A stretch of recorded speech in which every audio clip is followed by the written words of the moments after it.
Good morning বন্ধুরা।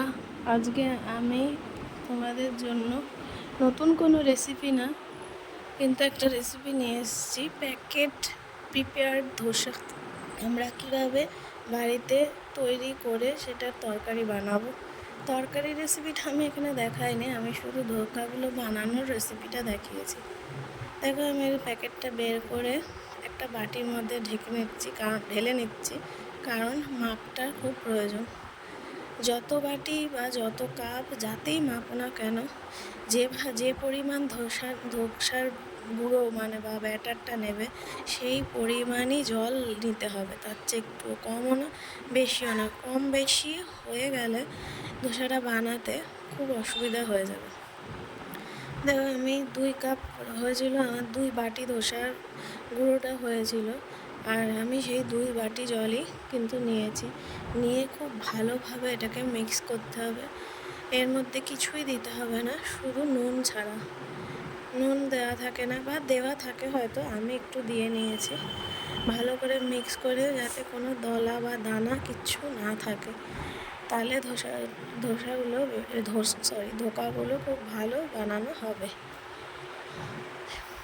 অনেকেই packet ধোকা কিনে নিয়ে এসে বানানোর জন্য ভাববে কীভাবে বানাবো। তাই জন্যই আমার এই রেসিপিটা দেওয়া। যারা জানো তারা আমাকে কমেন্টে বলো যে আমি ঠিকঠাক বানালাম কি না। আর যারা জানো না, তাদের যদি কোনো রকম হেল্প হয় তারাও আমাকে জানিও।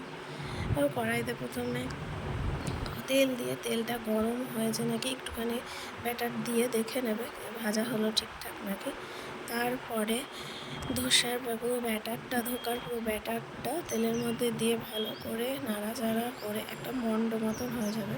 সেই মন্ড মতন না হওয়া অবধি কিন্তু ওটা নাড়াতেই থাকতে হবে, ছেড়ে দিলে হবে না। ছেড়ে দিলে নিচটা ভাজা ভাজা হয়ে যাবে, নিচটা ভালো হবে না।